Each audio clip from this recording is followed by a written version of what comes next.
I'm liking it. I'm here. All right. We like it. Okay. Thank you for coming along to Getting to Member for this month. Today we're going to be talking about planning, as you can see here, Getting to Member planning. So planning is, as I said before, planning is not sexy, but it's so important because it's the planning that gets you results. Having a plan, I find, is really valuable because when you get an opportunity that's not in the plan, having a plan allows you to understand what does it cost to follow that opportunity in opportunity cost. So in terms of, if it comes out of left field, it's like, yeah, but if I do that, I might not get my book published or I might not get this other thing, so I can put it off. Because what usually happens is we go, oh, that's exciting, it's another thing, it's a bright, shiny object, yes, I'll do that. Versus looking at, let's stick to the plan of what we want to do. So now you guys both saw Ian's program, Ian's session that he ran, yeah? Yep, sure Cool. did. Excellent. All right. So I'm actually, put a bit of effort into tonight and created a PowerPoint slide. I know. Just control your excitement. And Philippe, this is all on the recording, mate. Don't look at the screen. You keep driving. So what I wanted to do is just show you a couple of planning tools that I use for different situations. Now, again, credit to Shutterstock. Shutterstock, that deal is amazing. That deal alone is worth, it's about $2,000 to us. So if you haven't been taking advantage of the Shutterstock deal, go to the website and find out how to do that. It's so important to do it. So, so the first thing, basically what we're talking about with planning, these are the 7 Habits of Highly Effective People by Stephen Covey. And I like them, and I like some of the principles that they stand for. But the main one that we want to talk about today is that begin with the end in mind. Some people, with their planning, they'll start at the beginning and go, what's next, what's next, what's next? I like to start at the end and work backwards. I like to start out, what is it that I want to achieve, and what do I have to do to get there, versus building steps to try and get there. So today, the planning step is all about begin with the end in mind. What is it that we're trying to achieve? So for Getting to Member, as you would expect, what you're trying to look at is, how do I get to member? What the ultimate goal is, I want to be member. And, that could, it may well be, well, I meet all the requirements, but it's the money. So it's like, okay, I need to earn the $50,000 in speaking or speaking related income to get there. So, that's what we're looking about. Hey, Claire, thank you for joining us. We've only just started. So basically what we're talking about today is planning, and we're looking at how do we begin with the end in mind, which is, I like to do the planning, reverse engineering. Look at where is it that we're trying to achieve, and then look at what do I have to do to get there within that time frame. If you haven't already, the session that we did with Ian Stevens was fantastic, where he talked about looking at the number of phone calls you need to make to get the sales, etc. What I wanted to cover in this session is a couple of planning tools to help you get there in that little breakdown. A few people have been sending me some feedback with that spreadsheet that Ian did, and they've tweaked it and changed it to whatever they want to do, which is great. But it's really about looking at what are the tools that suit you. I'm not into planning for planning's sake. I'm not a fan of 5-year plans. And the reason for it is within 18 months, so much has changed that having a detailed 5-year plan is irrelevant. When a lot of people get into businesses and they want to get a bank loan, the bank goes, oh, you've got to give us your business plan, and it's got to be a 50-page document. And it's just a whole lot of pain and effort for nothing. So I would strongly encourage you to, rather than having a detailed 5-year plan, maybe have a vision or a driving sentiment of what you're trying to achieve, and then break that down into what am I doing in the next 12 months and then 90 days. So that's what we're going to look at today. What I'm showing on the screen now is what I call a one-page business plan. It's really just looking at your strategic plan. And you'll notice that the very first thing at the top is family goals. Because I have seen so many people, and men are particularly worse at this, is they'll get so fired up about their business that they forget that they're part of a family unit. Now, whether it's a nuclear family, a partner and kids, whether it's part of, their parents, a bigger family, whatever it is. So it's really important to understand, what am I doing this for? Some of my mentoring clients, they forget that they're the boss And so when I'm encouraging them to do things like have Friday afternoons or Wednesday afternoons off and go and play golf, they're like, oh, but I've got to. It's like, no, you don't. You're the boss. And by doing that relaxing thing actually gives you some energy, and it's amazing the networking that you do when you do these activities. It actually will help your bottom line by taking one day a fortnight off or a couple of hours a fortnight off to go and play golf. So it's really important to look at what are the actual goals that I'm after. So I've just put this fictitious plan together on this template that I've got. And while it's fictitious, there's some elements of it that are actually quite true. So, for example, 8 weeks holidays a year. There's no reason why you can't do 8 weeks holidays a year if you work for it. You know, everything has a cost. You just got to work out, okay, am I prepared to do that? And for us, when we run our own businesses, it can be additionally stressful. So planning to have time off can be a good thing. Maybe it's never work on a Sunday. Maybe it's attend all your school kids' functions. Maybe it's having a date night with your partner once a week. Maybe, Chris, it's getting that extra romantic, as you know, after the 25 years of marriage, I know that that's an exciting thing. I can empathise. I've been married 20 years. It's just taken me 2 wives to do it. But it really is spending some time saying, okay, there's a business that I'm focused on and business that gets a lot of my attention. What else? What else in my family needs some attention? And making sure that's part of your business plan, because if you don't plan it, it won't happen. And this is the begin with the end in mind. Stephen Covey in his book talks about a funeral, but I like to use the example of what do you want people to say at your 80th birthday? Because they're all celebrating. What do they want to say about you? If you want them to say that you're generous, you've got to be generous. If they want them to say that you're funny, you've got to be funny. Like, you've got to build up to it. You don't just be like that. So it's, what do I do now to get to that position that I want to be at? I've seen too many speakers do really well in this industry and get a lot of money coming in, and then something changes and the money's not there anymore. They have, hey, myself, I broke my ankle for 12 months, for a period of time, and it just had a big impact on my business. So I'm a big believer, as part of your plan, there's got to be some kind of financial security in that. The money that you're earning, when you're earning the money, is like invested. Have some investment so that you don't have to work. For people of our ages, there's a very strong chance there will be no pension. So it's about looking at and for us, because we're self-employed, we're not going to be putting money into super. So it's like, how do we look after ourselves? That's another hobby horse I could talk about for ages.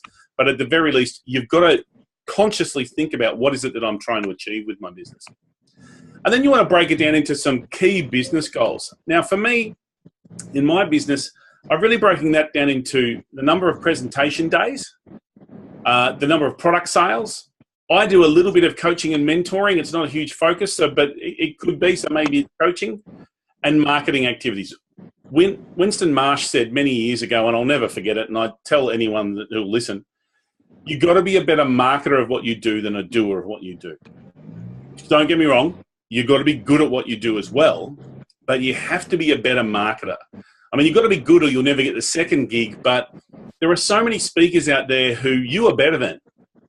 And you know it, and you've seen them, and you're like, oh my God, how do they get this work? How did they get this gig? It's because they're better at marketing. So you've got to focus on, for me, I believe marketing is a key focus.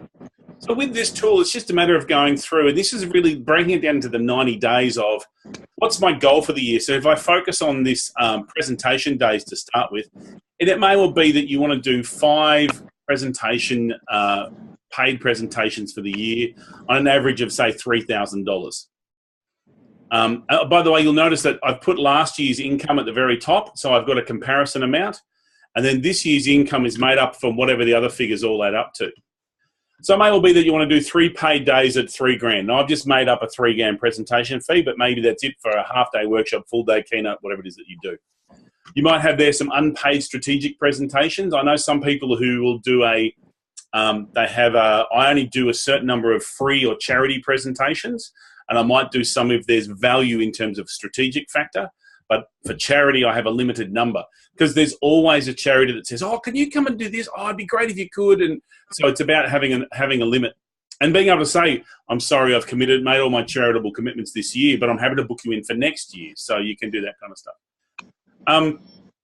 So that's the goal of what I'm trying to achieve. So then it's like, right, well, what are the actions that I need to break that down to? Well, it's, marketing to strategic networks. And again, it's just breaking that down. Going through the coaching, looking at, you want 10 clients by 10 months, $250 a month. So it's $2,500. How am I going to get those? Again, breaking it down into what are the small tasks, the bite-sized chunks that I can do over the next 90 days. Same with product sales and then marketing activities. So these are just an example. The next thing after I've just jumped back and so forth. With the one-page plan, you may then choose to break it down to a little bit further to some of the projects. This is something I created many years ago with my mentoring clients. And I call it a Get More grid because my branding is all around Get More stuff. And really it's just looking at creating a plan. I think some of the most valuable appointments in my diary are the appointments I have with myself.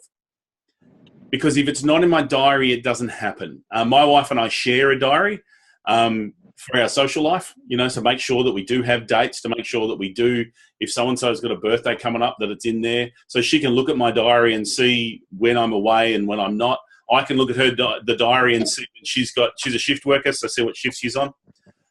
And so my thing is that it's got to be in that diary. Again, Stephen Covey's quadrant model of urgent and important, I've broken it down there in the corner, and essentially, if it's not urgent or not important, don't do it. And it's really important to do the important stuff that isn't urgent, so the strategic planning. For a lot of my clients, I'll say to them, Friday afternoons, I want you to commit at least 2 hours doing strategic things, even if that's just sitting and thinking. I've spent some time today working on a marketing piece. It's not making me any money today, but it's something that I can now use over the coming months to try and bring business in. So it really is looking at making sure that you're spending time on strategic stuff.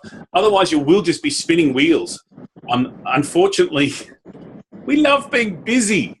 There's some busy work that you're just like, there's no value in this. And Facebook is the worst thing. I love it and hate it all at the same time. And it's too easy to lose your life on Facebook. So it becomes be strategic. Now, this is blank, but it really is looking at what is the fun stuff you're going to do, or what are the things you're going to do. So, Friday afternoon, you've got a plan for next week, so that you don't rock up to work on Monday morning and go, oh, shit, I forgot that I had da-da-da-da-da. You really are looking ahead. And plan to do some fun stuff as well. Again, moving on from that, you might want to look at, okay, I need to have a 90-day project plan. My background's IT, so we've done Gantt charts and all these amazing projects, and it's just horrible.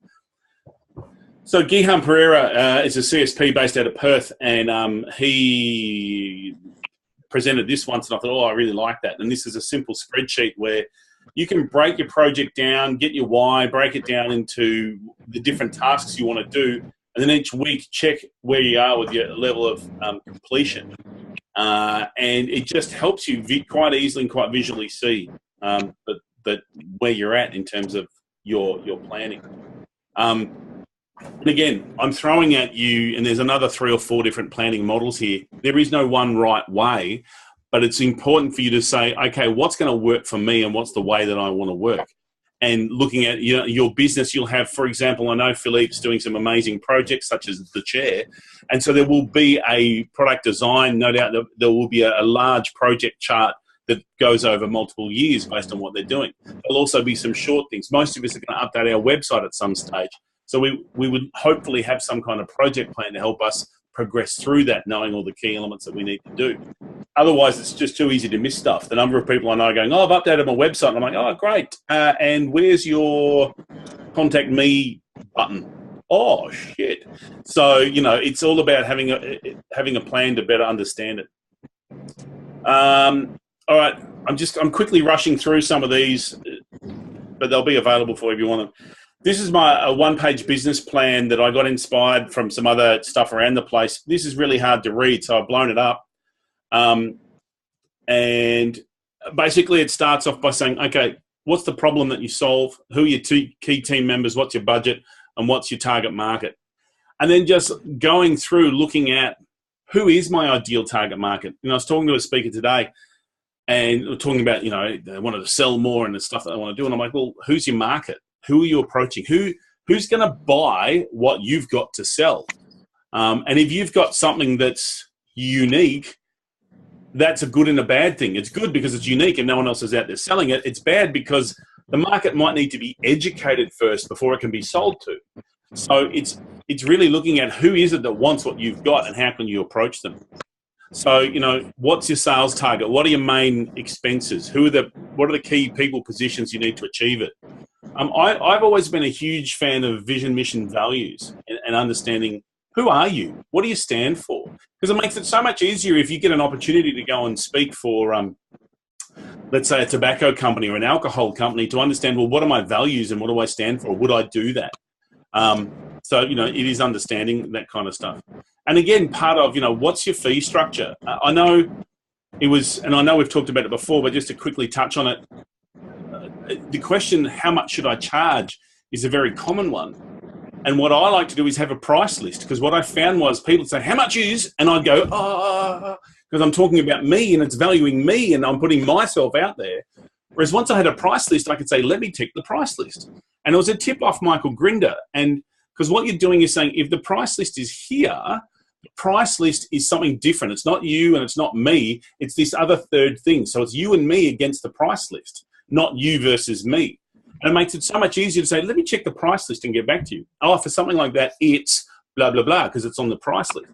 So it's not about me. I don't have to, be thinking, oh, am I overvaluing myself? Because I've already made the decision. It's the price list. This is what it is. I'll just scroll down on that page and it talks about what are the different lead sources that you've got. Where are some of the alliance opportunities? How can you automate your processes? What are your referral sources? Who's going to make you accountable for this stuff? Because what I find is our market has completely changed from where it was, say, 10 years ago. Cold calling doesn't work anymore. And I was actually having this conversation with a professional buyer out of the States. She's like, cold calling doesn't work because they can put your phone number in their phone, and if they see it's you, they just hang up if they don't want to talk to you. Or if they don't know the number, they hang up and you go to voicemail. The number of people you send an email to that they never get back to you and they just hit delete. And so we have to have a different approach. Referral is the best way. And I love, there's a guy in the States who's a senior speaker, and what he does is there's 3 of them. And basically every time he does a presentation, he goes up to the organizer afterwards and says, how was that? They always go, oh, that was amazing. You're the best. And then he says, well, I know 3 things about you. Number 1, you'll be having another conference again next year. Oh, yes. Number 2, you'll be looking for another speaker as good as me. Oh, yes. Number 3, you won't want to book me. Yes. Great. Here are 2 other speakers who are just like me, but a little bit different. And so those 3 guys just continually are selling each other, and it makes a huge difference to their approach. So Claire has asked my opinion on the referral key system. I don't use it at all, I've got to be honest. I get so much sort of spammy kind of stuff. It's sort of like a LinkedIn wannabe. So I don't use it. And what I do use though is I'm using more is LinkedIn, and I'm getting testimonials put on LinkedIn, and I'm asking for people who do they know, and I'm trying to use LinkedIn more to get these warm contacts, to make phone calls and to connect with people. So that's what I'm finding is working a little bit better for me. So that's the 1-page business planning spreadsheet template. I've also created, hang on, man. I've got a sensitive mouse. A 1-page marketing plan. There's a little bit of overlap, but it really talks about what's your marketing message and what's your marketing material. And so it gets you to consider who are your main competitors. Now, the joy of, and this was again with some speakers I was speaking to last week, one of the things they said is they are just simply astounded at the generosity of other PSA members to essentially just give and share and open their books and say what's going on. And I'm a huge believer in that. And I've got to be honest, one of the reasons that I'm going to both convention here in Australia and the GSS in New Zealand is, and there's great speakers speaking, but I'm not going for those. I'm going for the conversations in the hallway.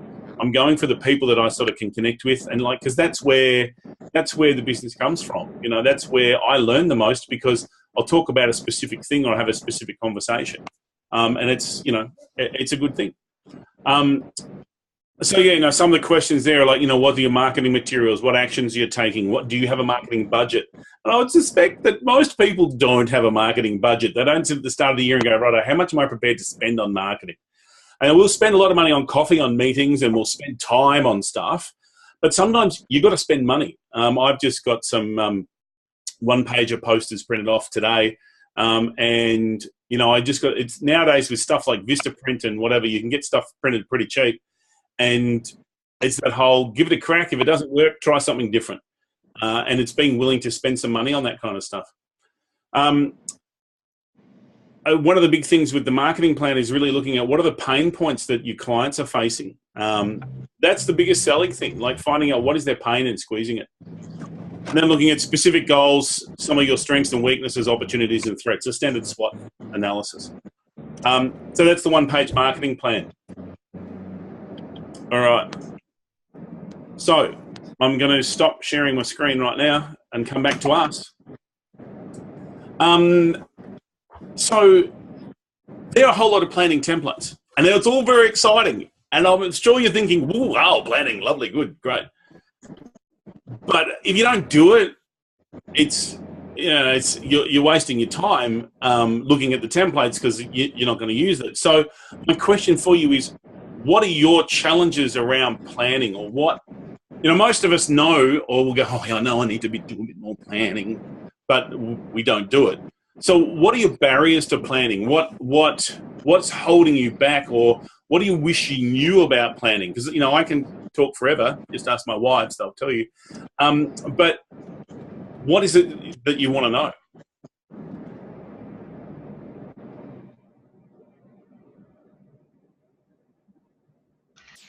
Well, I don't know that I need too much more knowledge on planning because I'm the planner extraordinaire. What I find coming from that space, though, is because I've had a particular type of business that's more one-on-one consultant type business, what are the different things that I need to do, stretching it into speaking? Because I still have both arms, and it's not quite breaking old habits, but it kind of is. Yeah. What I know works for the one-on-one, and I can throw around, yep, sure, referrals is a great way for that, and I can see that same formula happening in speaking, but it's the where you need to be. Yep. Be doing differently. The whole planning thing is like, that's fine, I've got that, but it's about what do I need to change out of what I'm already doing to do the different thing. That's okay. my yeah. So is the planning that you've done for the other part of your business that's worked for you? Yeah, well, Balance Central's been around for 9 years, so it's got to be something that works in it. So if it already works, just keep doing that, but you're doing it with a different focus. So it's not the planning that I suspect that you need some guidance with. It's the, okay, what do I plan? I know how to plan. Planning's easy, and I know what I mean.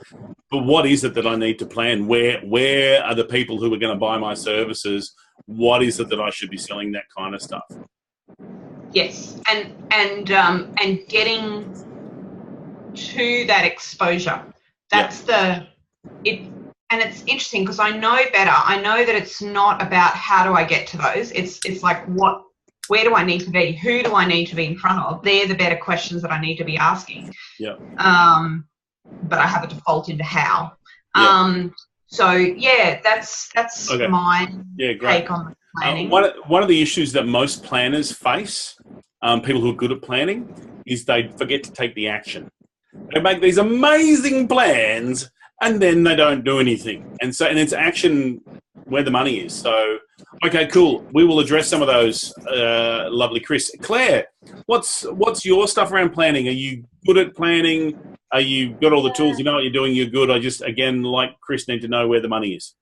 I'm one of those people who's really good at creating a plan and then it goes in a drawer somewhere. I just take action on whatever's inspired. But for me, I think I'm in an interesting situation because I've just returned from 3 years in the UK. I've relocated to Sydney, so I'm starting from scratch. And so I'm really in a situation of, I don't know what I don't know. What is my pie going to look like? So I put my optimistic hat on and I say, hey, it's going to look like I want it to look. I'm going to, have 5 speaking engagements this year. I'm going to focus on this particular association. I'm going to do this, blah, blah, blah, blah, blah. But based on what? Based on my intuition and hunches, because I don't have a track record. Yeah. So who's gonna sanitize my plan? Who's gonna verify my plan? Who knows? Is my plan pie in the sky, or I'm setting my sights too low? I haven't got a bloody clue. Pardon my French. Okay, good. I'll make sure we talk about that. Philippe, how's your plan? You're the master engineer, design guru. You'd be good at planning. Yeah, I do. I was just thinking about that. It's not so much the plan, it's about the action and then getting distracted by the projects and not acting enough on marketing. That's only the reflection I have. Yeah, cool. All right, great. They're all good points. So let me address those. Basically, the key thing is to keep taking the action and making sure that you have diarised the time to do it. And then that becomes looking at, okay, what are the key things that you need to do? And marketing. You need to be doing some kind of marketing every day. So, Claire, with your new opportunity of coming out to Australia again and returning here, what I would suggest to you, one of the best things that you're going to be doing is, because starting from scratch is a great opportunity and also a massive pain. I would be tapping into your clients who have a branch or an office or connection out here and trading on your already existing connections and skill sets and just piggybacking on that. And then looking at, okay, the skill set or the topic that you speak on or work with, who wants that, and who it becomes again that who is it that wants what you've got, and looking at the best way to approach them and get into that. Same with you, Chris, in terms of so you've already got your success in the other part of the business. So now it's looking at the speaking side. So it's looking at who pays, who will pay for this, and who will pay for the topic that I have, so I can then approach them and get them to pay me. So, and again, with Philippe talking about, taking the action, it's very easy to get distracted by the plan and by the excitement of whatever it is that you're working on. So there is a level of discipline around taking some of this action that you need. Keith Abraham talks about, Keith Abraham's been a CSP for a long time, an incredibly successful speaker in this country, and he still makes eight contacts a day. So that means it's either a phone call or an email. His contacts, they're not cold calls. They're typically people off his database. They can be something as simple as, hey, for whatever reason you popped in my mind, just checking in how you're going and sending a text, email, phone call, something like that. So, it doesn't have to be too sophisticated. At the end of the day, people much prefer to do business with people and people that they know. And so doing that kind of soft connection actually works very well, particularly if you've got that strong relationship with them. But the discipline, and he will write down, and he's got a diary, and every day he writes down the 8 people that he gets in touch with. So when I saw that he was doing that, I'm like, man, that's a huge commitment. So I chose to do 8, and I got into 4 was my commitment, and I started doing that. Then I stopped doing that. But it's the kind of thing that I need to get back into and then look at, okay, what's the process? So I've called the individual, and I'm not just going to call them and go, hi, thought of you. There has to be some reason for the phone call. So, and this is where it becomes, the whole concept that cold calling and that sort of stuff just doesn't work anymore. And so therefore it's like, okay, what's the reason for the contact? And is it, hey, I see you've got a conference coming up and you've got these kind of speakers in it. Fantastic. Here's a 12-page ebook that your delegates might find attractive. Thought you might like it. And then you can follow that up with, did you like the ebook? I can also do a presentation if you're interested, but at the very least, give them the ebook, or this is how they can get a copy of the ebook.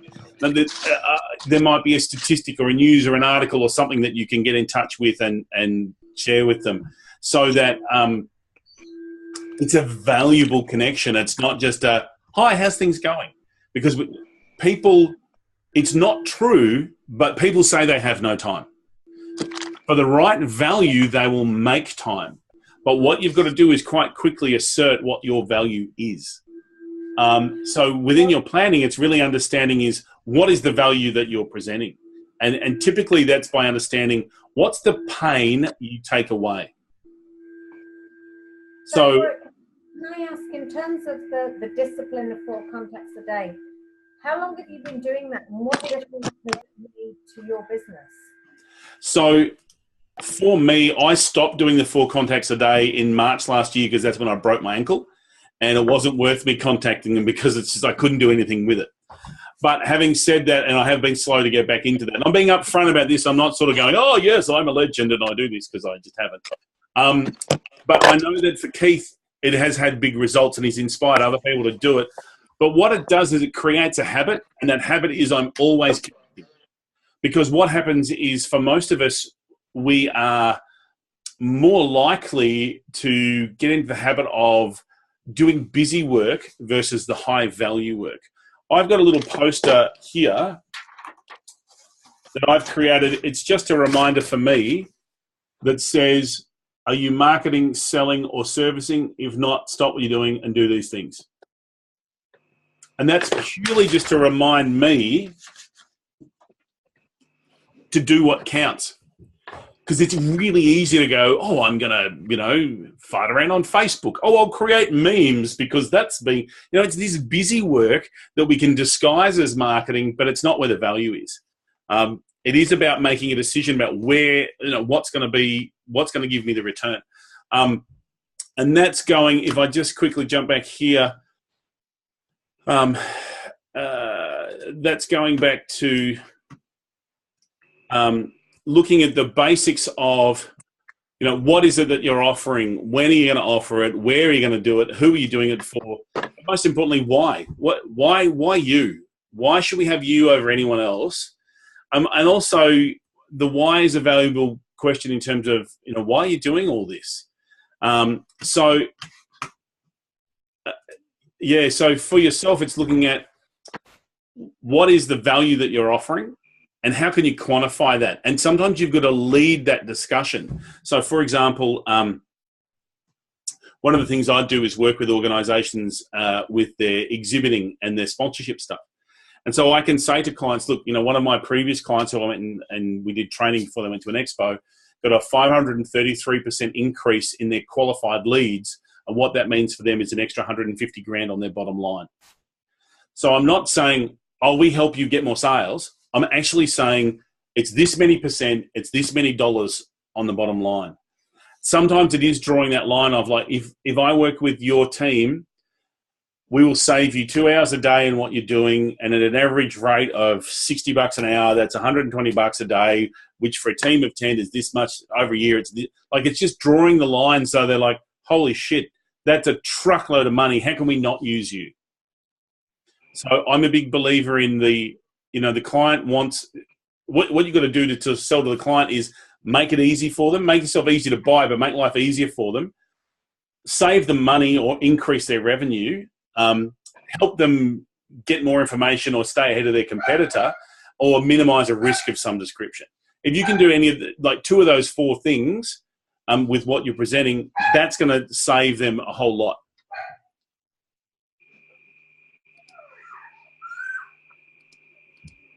So, yes. What else? That's sort of the main stuff. I know we've sort of diverted off planning and got into a bit of selling, but that's the majority of what I wanted to cover around the planning and some of those different tools. I'm happy to answer any questions. Chris, you were talking about where are these people that I sell to? I'm happy to have that conversation, and there is no one easy answer. And because, I'm sorry, there's no one easy answer. Because if I knew, I'd be there. But so for me, it's like, as an MC, well, my thing is, I know conference organisers need an MC. So I'm working with the Professional Conference Organisers Association on multiple events to get that exposure. And what that's meant is after about 2 or 3 years, it's not a short thing, I'm starting to get traction in that organisation and with their members. So I'm going to where I'm going to where that target market is. So Chris, if your target market is finance people, I'd be looking at how do I get in front of financial planners, going to financial planners and that sort of stuff. Yeah, and I do have some, I do have direction that I'm heading, and I sometimes ask those questions not because it's completely for my benefit to ask them, Yep, get it. I really get it. It's not the problem that I've fully solved, but I am chipping away at a whole lot of things at the moment, but it's in a bit of not a holding pattern, but it feels like it's a holding pattern, because just so many tiny little things that are being chipped away at, so therefore there is a nothing outcome. And yet there is outcomes, and yet there's not, and I'm still sitting here doing the stuff. So I like to ask the question because it lets me hear which tiny component I might have just missed or overlooked, or it's like you can feel like you've got 100%, but generally you've probably only got it 80%. So I just want to catch what that last bit is. Well, and what I would suggest to you is if you're chipping away at a whole lot of different things, do less. No. When I say, when I say little things, I mean a lot of things. Like I am hitting new networking groups where the target market is. So I'm physically catching a train into the city to have the networking meetings in a boardroom with a group of both mixture of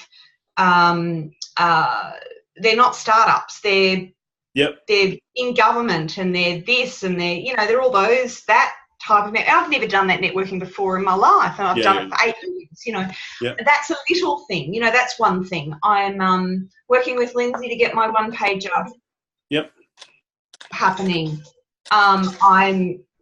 I've set up a profile on Speaker Hub, but I haven't released it yet because I want that one pager before I release it, because I want the substance. Because I want to do what you said, which is market well. So I'm not a half-assed market effort. I first go out, but that might take me another 3 months before I can actually completely release that with comfort. And not because I'm looking for perfection, but just, a one pager. I've got to at least have that. I've got the video, I've got the photos, I've got all of that stuff is all being collected. That's what I mean by a lot of little things. All of the little things that I've picked up over the last 3 years in PSA, they're all lining up. So all your little ducks that you were talking Get them ducks in a row. Little ducks, they're all swimming around. I just want to make sure I've got them all, So there's a big difference between being good and being there. So I would strongly encourage you, don't wait too long. Get that stuff out there. Like, seriously. And this is what you find is a lot of these people who are getting a lot of the work is they're just trying different stuff. And I know I do that with my products is I'll sell the product before I've created it, because if I won't sell it, I want to create it. And it's the same with, your one pager. Like, create a one pager and then send it to a couple of people who you might have a contact with and who may also be interested. But you can send it to them if you've spoken to them before, saying, look, I just value your feedback as a person in the industry. And what you're actually doing is saying, here's my one pager. But they're also giving you some constructive feedback as well. And I'm doing that, but that still takes a window of time. Like, it's that slow, long journey, and this industry is a hard way to make easy money. By that, what I mean is that once you got the gig, you're great. You know what you're doing, and you're awesome, and it's fantastic. But getting that gig can be challenging, and it's taken me 20 years to be an overnight success, and even then I'm still like, am I there yet?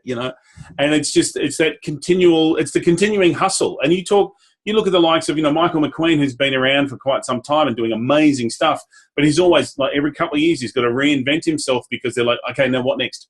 And now what next? And nowadays, like, we get a buzzword and we demand, like, I want disruption. I want latest thing. I want. Like, our market is a tantrum having toddler. I want new, better, faster, more. And it's in many ways not sustainable, but it's like it's the market we're in. So we've got to look at how can we present that in a way that stands out and is something different. Yes. Sorry, Claire, speak up a bit. I can't quite hear you. Can I ask a question about professional associations? Yes, you can. So basically, I probably wasted an awful lot of time when I went back to the UK in researching associations. So I did all the research first, and then I started to approach them. Sorry, it's my take a break timer. And then when I started to approach them, they're saying, oh, but we don't pay speakers. We put you in front of an amazing audience, blah, blah, blah, blah, blah. And I thought, yeah, I'm sick of this. I'm absolutely sick of it. And I didn't realize that probably 90% of the organizations went, no, we don't pay speakers.